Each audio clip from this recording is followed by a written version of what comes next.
In this video, we'll have some more examples of transformation of two random variables. So we have two random variables x and y.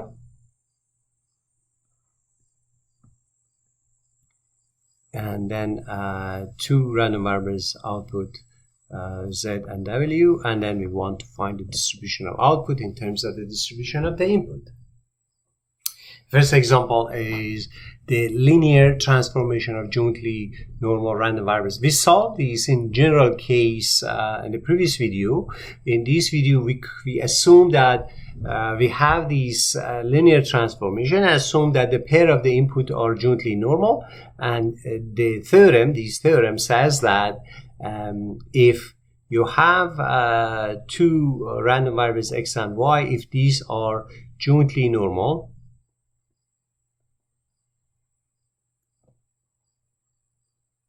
and if you have a linear transformation, then you have w and z, which are linear transformation of that. Or if you have any linear system in general, then the theorem says that these two guys are also jointly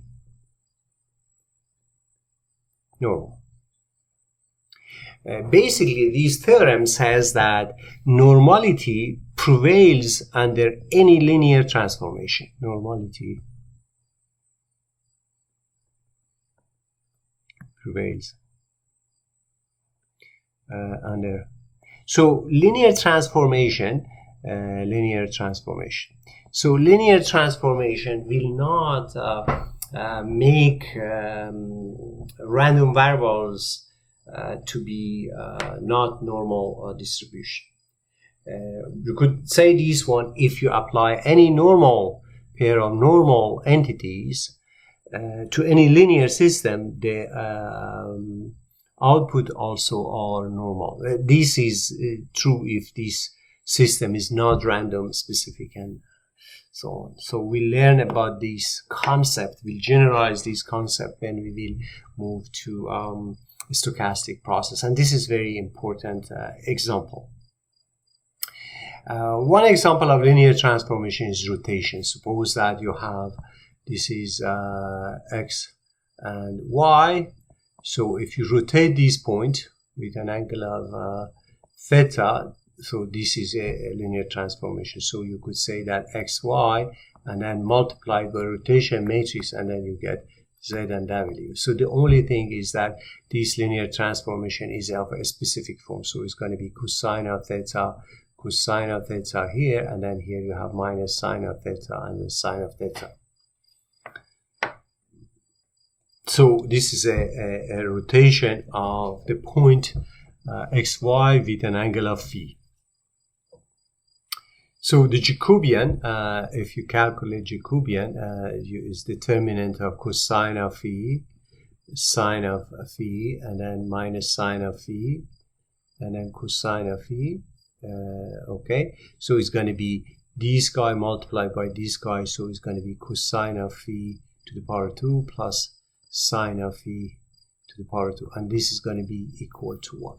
So the Jacobian is equal to 1. So basically what you could say that if z of w or z and w is equal to inverse of this matrix, so you could get xy is equal to inverse of this matrix is equal to cosine of theta minus sine of theta, and then sine of theta, and then you have w and z and w.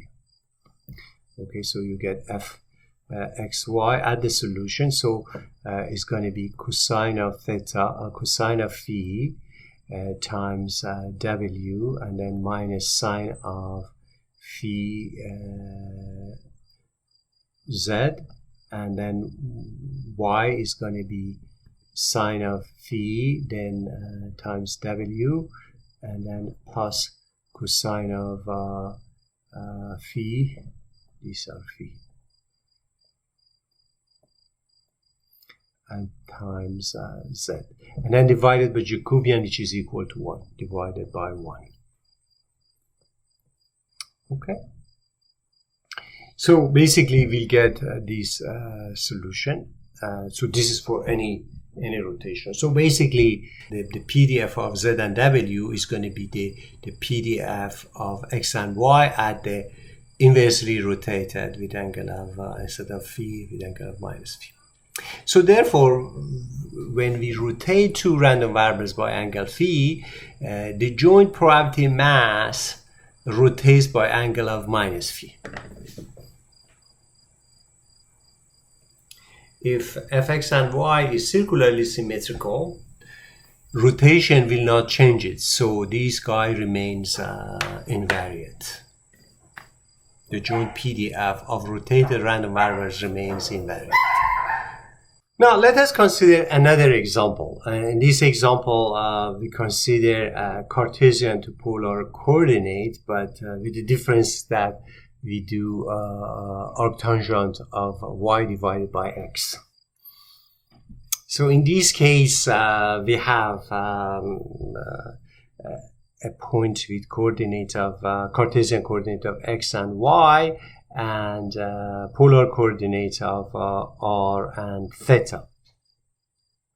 So if I solve r equal to the square root of x2 plus y2 and theta equal to arc tan of y divided by x, if I try to solve it, now if r is negative, there is no possible values for x and y, or if theta is not in the interval of minus pi over 2 and plus pi over 2, there is no solution. So I could say that A of r and theta, which is the set of solution, is empty if r is negative, or if theta is not in the interval of minus pi over 2 and pi over 2. So in that case, I could quickly say that f r and theta of r and theta is equal to 0 for all r negative, or theta not being in minus pi over 2 and pi over 2. So this is at least half of the solution of the problem. Now, if r is positive and theta is between minus pi over 2 and pi over 2, then I could try to solve this set of equations. So from these set of equations, I could easily get that x is equal to r cosine of theta, and y is equal to r sine of theta. Or I could put plus minus. So I get, in fact, I have two pair of solutions. So I have a pair of solution which is this one, and the second solution. So this is, I could write it this way.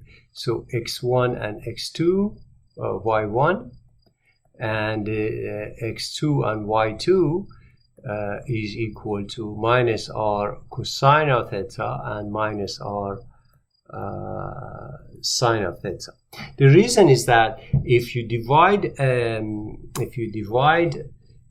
this guy by this guy, you get minus r cosine of theta divided by minus r sine of theta. Okay, and if you so this is equal, and then if you apply arctan,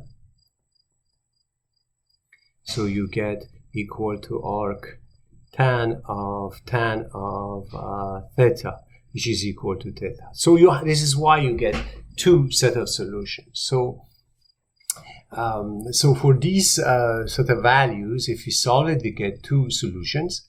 So one solution is this one, and then the second solution is this is x1 y1, x2 y2 is equal to minus r cosine of theta, and y is minus r sine of theta. And then you can calculate the Jacobian. Okay, so Jacobian of from here. Okay, so for this guy, it doesn't matter. The Jacobian for both of them is equal. So derivative of x with respect to r is equal to cosine of theta. Derivative of x with respect to theta is equal to derivative of this is going to be minus r sine of theta, and so on. So we calculate 4 of them, put it in a matrix, and then calculate the determinant, and then you get this one.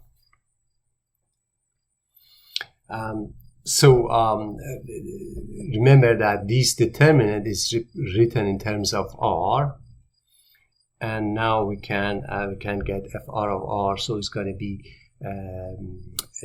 the PDF at the input, PDF at this solution. Instead of x, I have put this one. So this is x, this is y, and then divided by the Jacobian.